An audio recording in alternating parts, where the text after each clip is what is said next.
teman-teman semuanya. Jadi hari ini saya ingin menjelaskan materi IPS tentang kegiatan ekonomi. Jadi, apa sih kegiatan ekonomi itu?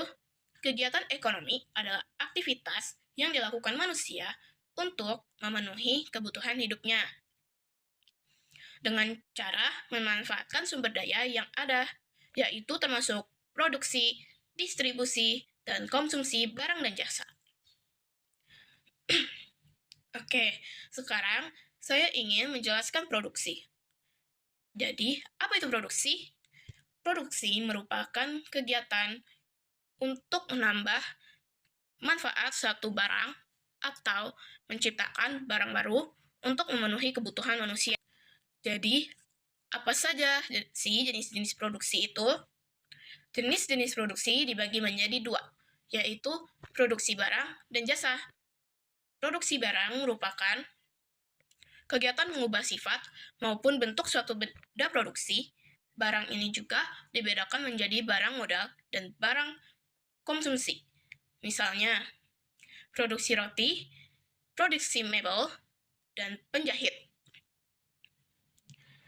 Lalu, produksi jasa merupakan kegiatan menambah nilai guna suatu barang tanpa mengubah bentuknya. Misalnya, jasa perawatan kecantikan, jasa pengobatan, dan jasa pariwisata.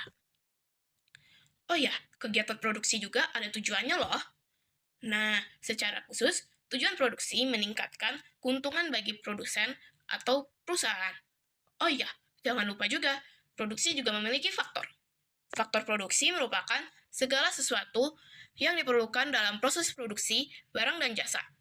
Dan juga, faktor produksi dibedakan menjadi 4, yaitu faktor alam, faktor tenaga kerja, faktor modal, dan faktor kewirausahaan.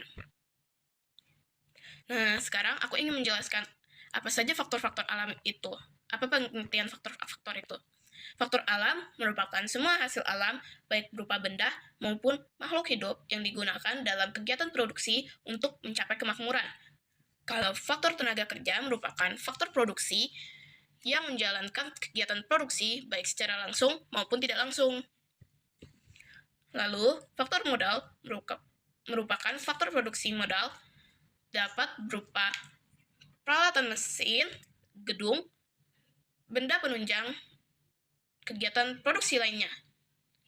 Nah, yang terakhir, faktor kewirausahaan merupakan faktor keahlian berfungsi untuk mengontrol dan memastikan faktor-faktor produksi berjalan dengan baik dan menghasilkan produksi yang maksimal. Nah, sekarang saya ingin menjelaskan distribusi. Jadi, apa sih distribusi itu? Distribusi merupakan kegiatan yang dilakukan untuk menyalurkan barang dari produsen kepada konsumen. Nah, distribusi juga memiliki tujuannya loh. Tujuan utamanya adalah sebagai agen penyalur hasil produksi dari produsen ke konsumen dan memenuhi kebutuhan barang dan jasa tertentu. Distribusi juga dibedakan menjadi 3, yaitu distribusi langsung, distribusi semi langsung, dan distribusi tidak langsung. Distribusi langsung merupakan kegiatan distribusi yang dilaksanakan tanpa perantara antara produsen ke konsumen. Nah, contohnya apa sih?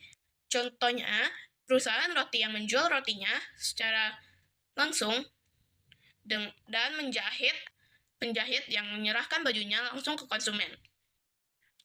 Kalau distribusi semi langsung merupakan kegiatan distribusi di mana produsen mendistribusikan barang dan jasanya kepada konsumen melalui perantara yang merupakan bagian dari produsen.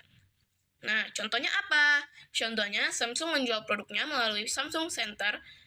Nah, yang terakhir juga ada distribusi tidak langsung. Merupakan kegiatan distribusi di mana produsen mendistribusikan barang dan jasanya melalui perantara. Perantara tersebut dapat berupa agen, minimarket, pasar, dan pedagang kecil. Nah, ini kegiatan ekonomi yang terakhir, yaitu konsumsi. Jadi, apa sih konsumsi itu? Konsumsi merupakan kegiatan menghabiskan atau mengurangi manfaat suatu barang untuk memenuhi kebutuhannya.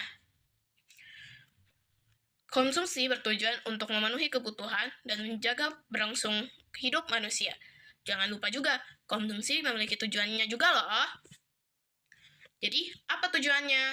Tujuan utamanya adalah pertama, mengurangi manfaat suatu barang. Lalu yang kedua, menghabiskan manfaat suatu barang. Ketiga, memenuhi kebutuhan jasmani, rohani, dan estetika atau keindahan. Tapi ada juga loh beberapa hal yang mempengaruhi perbedaan konsumsi, yaitu faktor internal dan faktor eksternal. Jadi, faktor internal adalah faktor yang berasal dari dalam diri seseorang, meliputi motivasi, sikap, dan selera. Lalu, faktor eksternal adalah faktor yang berasal dari luar seseorang, meliputi pekerjaan, harga, barang, atau jasa, dan kebudayaan.